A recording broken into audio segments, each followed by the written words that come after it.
Olá galerinha, que assiste meu canal, tudo bem com vocês? Sejam muito bem-vindos a mais um vídeo. E o tema de hoje é, a incrível e surpreendente história de Silvio Santos.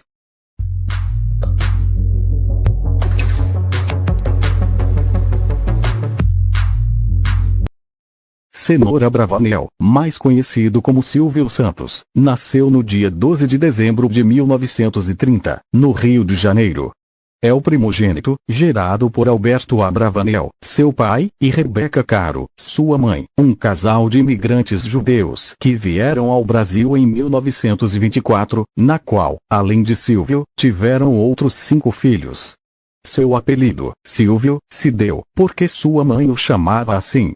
Após terminar o primário, formou-se em técnico em contabilidade, na Escola Técnica de Comércio, Amaro Cavalcante.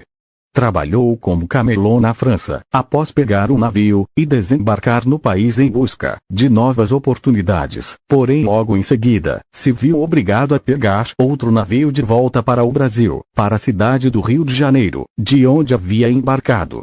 As atividades de camelô, na França, naquela época eram proibidas, na qual resultou em sua prisão, e após, em sua expulsão do país. Silvio sabia mais de um idioma, o que o ajudou a conseguir um emprego, logo em seguida que retornou.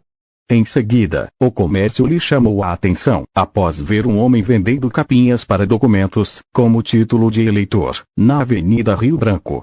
E ele pôde perceber que o sujeito estava vendendo os produtos, com certa facilidade, e esperou o homem esgotar seus produtos, e o seguiu para ver onde ele adquiria mais. Fazendo assim, Silvio comprou uma unidade do mesmo produto que o homem estava comercializando por 2 cruzeiros, e já na movimentada Avenida Rio Branco, iniciou sua venda, dizendo aos clientes que este era a última unidade, conseguindo assim, realizar a venda. Então, retornou à mesma loja, na qual vendiam os produtos por atacado, e comprou mais 2 unidades, e desta vez, também usou a mesma estratégia para cada produto, dizendo que era o último que sobrara daquele dia, e também os conseguiu vender. Com isso, Silvio usou suas economias de seu último emprego, mais o lucro dessas 3 pequenas vendas, para comprar boas quantidades daquele mesmo produto, e assim Silvio começou a vender como camelô novamente, na qual diversificou mais tarde sua loja, com os mais variados tipos de produtos, onde chegou a faturar cerca de 3 salários mínimos por dia. Porém, as atividades de camelôs naquela época, no Brasil, também eram ilegais, e muitas vezes tinham seus produtos apreendidos. Em uma das tentativas dos fiscais de apreender seus produtos, ele discutiu com um deles, Renato Maria Lima, que era o diretor de fiscalização da prefeitura, na qual quis levar Silvio para o juizado de menores, por ainda ser de menor. Porém, conforme a conversa foi se desenrolando entre eles, Renato viu algo diferente em Silvio, então pegou um cartão da Rádio Guanabara, e entregou a Silvio, pedindo para que ele procurasse seu amigo que trabalhava lá, e conversasse com ele. Passou-se uns dias, e Silvio foi até a rádio. E estava acontecendo um concurso de locutores com mais de 300 participantes, dentre eles, estava Chico Anísio e José Vasconcelos.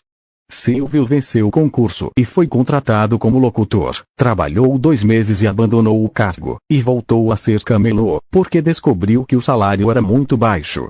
Em 1948, ao completar 18 anos, serviu o Exército Brasileiro na Escola de Paraquedistas, no bairro Deodoro, na zona oeste do Rio de Janeiro.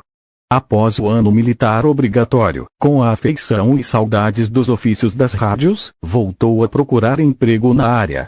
Vindo a trabalhar na Rádio Continental, que se localizava em Niterói, onde seu expediente se encerrava perto da meia-noite, na qual sempre se apressava para pegar o último barco que saía de Niterói, para o Rio de Janeiro, onde percebeu que poderia ganhar dinheiro animando o trajeto, que era de certa forma, sempre muito quieto.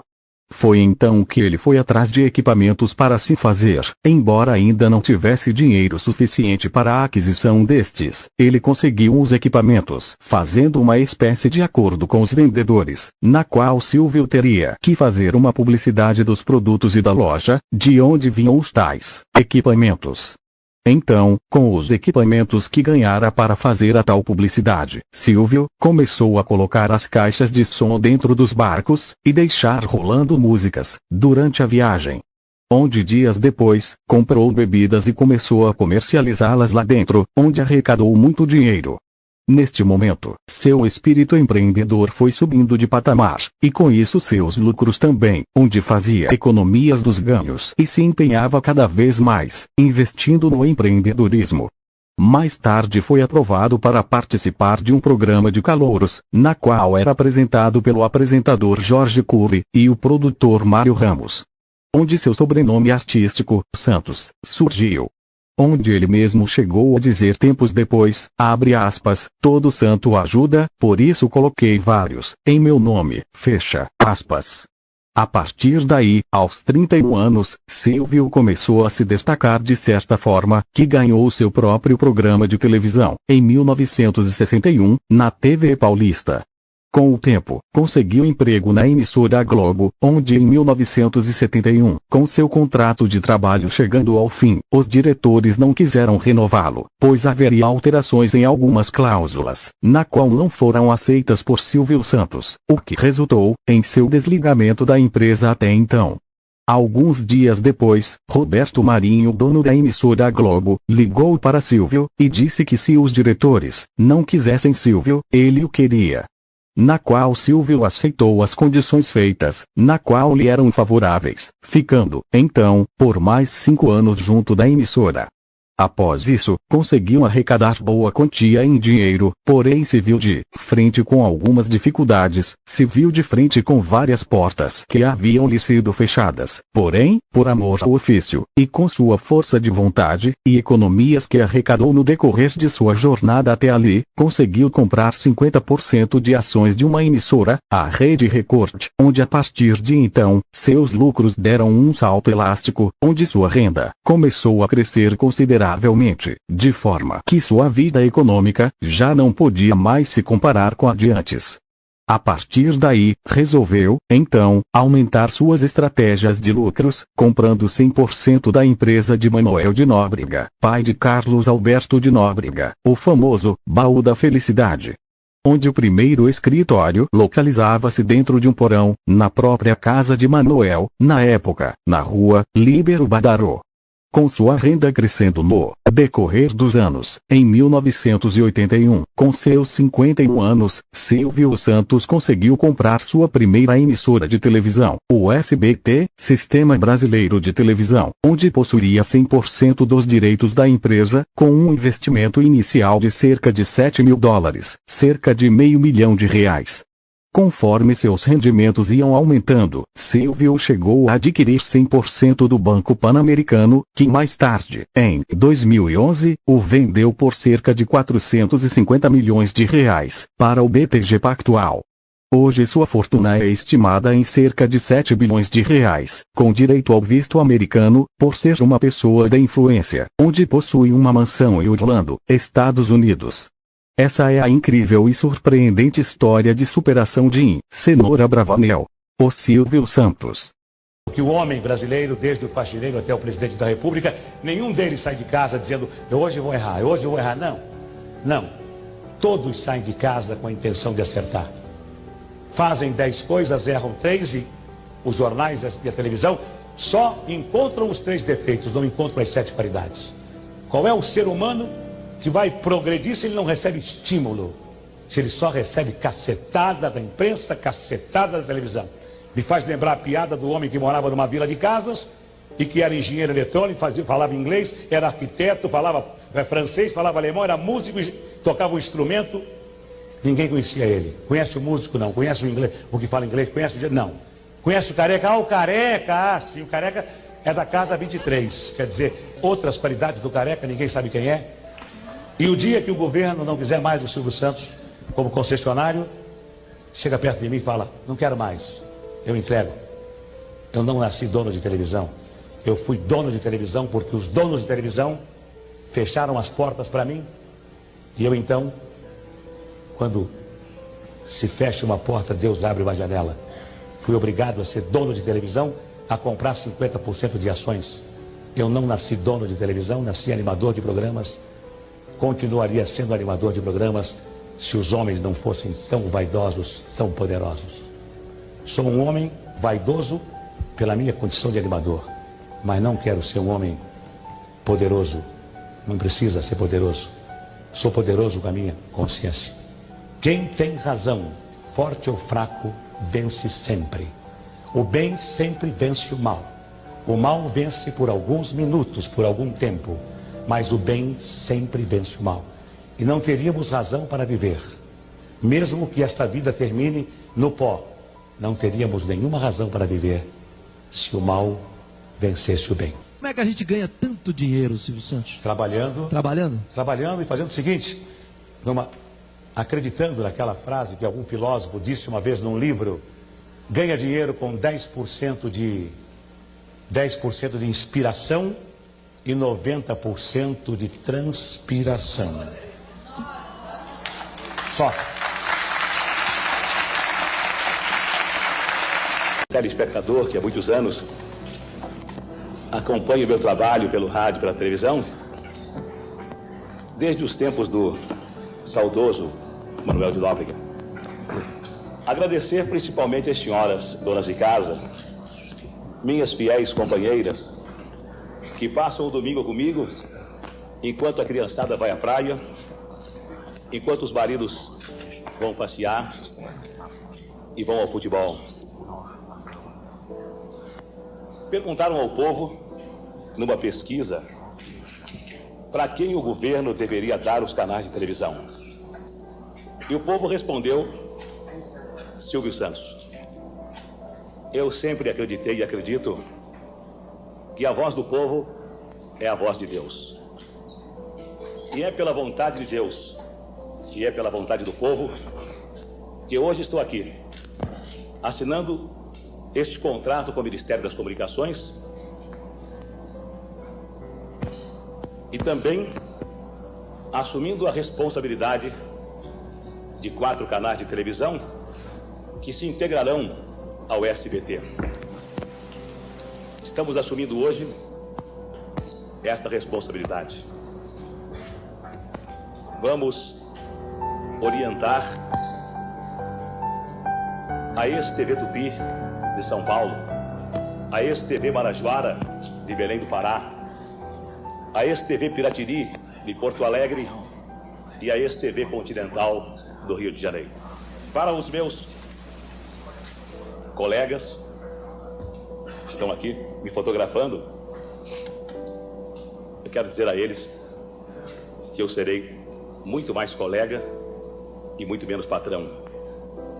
Eu não poderia agir de outra forma. Eu conheço as suas dificuldades, eu conheço os seus ideais, eu sei da vontade que todos têm de trabalhar nesta profissão que é apaixonante, e ela é apaixonante pelas alegrias, pelas surpresas, pelas frustrações, pelas decepções do nosso dia a dia. Mas quem entra nessa profissão nunca mais quer sair. Não vou decepcionar aqueles que me incentivaram, aqueles que me ajudaram, aqueles que me apoiaram.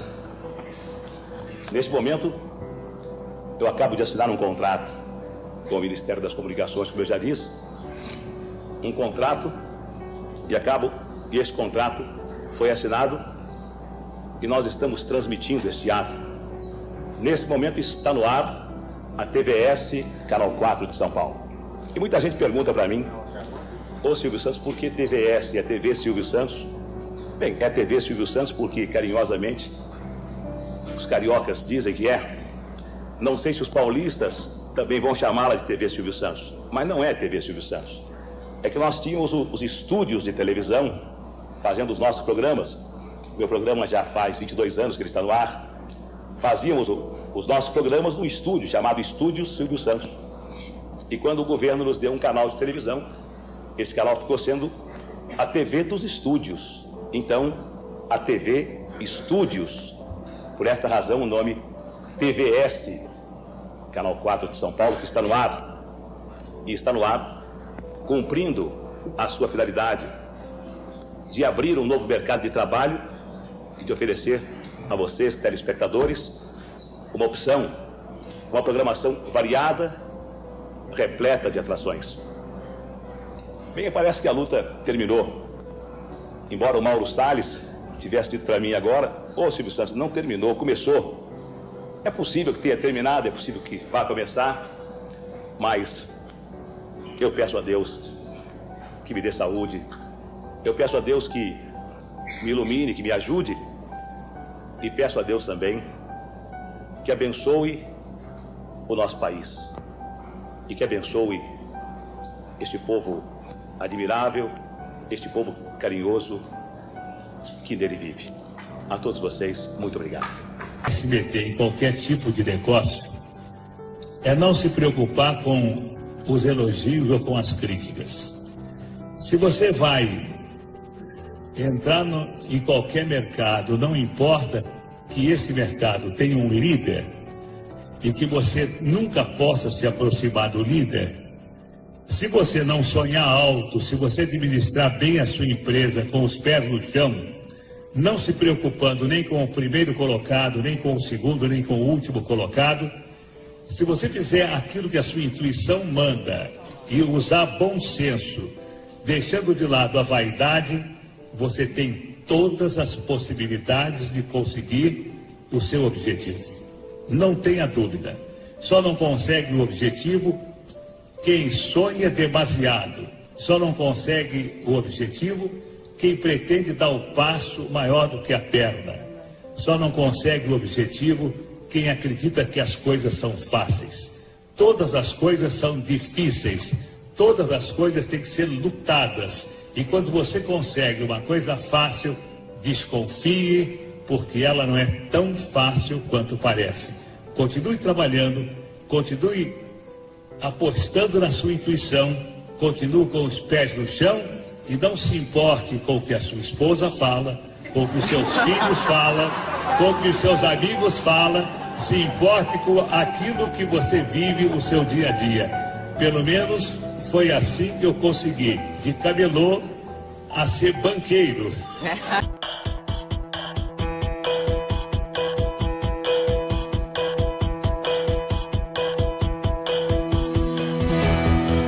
Eu ouço constantemente pessoas dizendo que gostariam de ter um automóvel, que gostariam de mudar de casa, que gostariam, e muitas morrem sem terem conseguido nada, simplesmente porque elas gostariam, elas não agiram.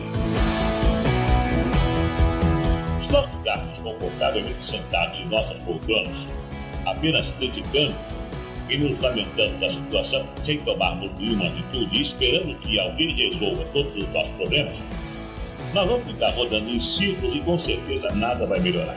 Pois também os outros podem estar na mesma situação, esperando que outros façam, que outros executem, que outros criem novas ideias e assim, cada um fica esperando que o outro faça aquilo que ele gostaria para si próprio.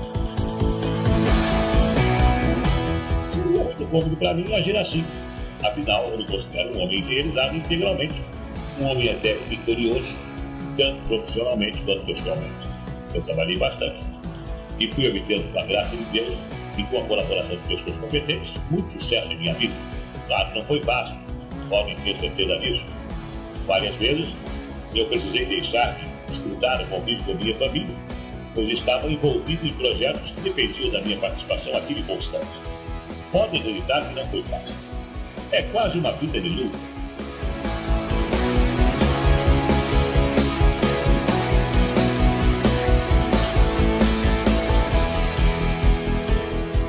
Quantas coisas eu deixei de fazer, quantas horas de lazer eu perdi, em nome do compromisso, em nome da responsabilidade, em nome do dever. E valeu a pena, sabe? Eu não tive medo de correr riscos. Isso hoje me dá muita autoconfiança, porque a experiência da minha vida me mostrou que é possível fazer qualquer coisa desde que nós estejamos dispostos a trabalhar. E porque eu também quero utilizar tudo aquilo que eu sei e partir para a ação. Eu quero começar a agir, eu quero fazer a minha parte. Saber é muito bom, mas agir, acreditem, é muito mais importante.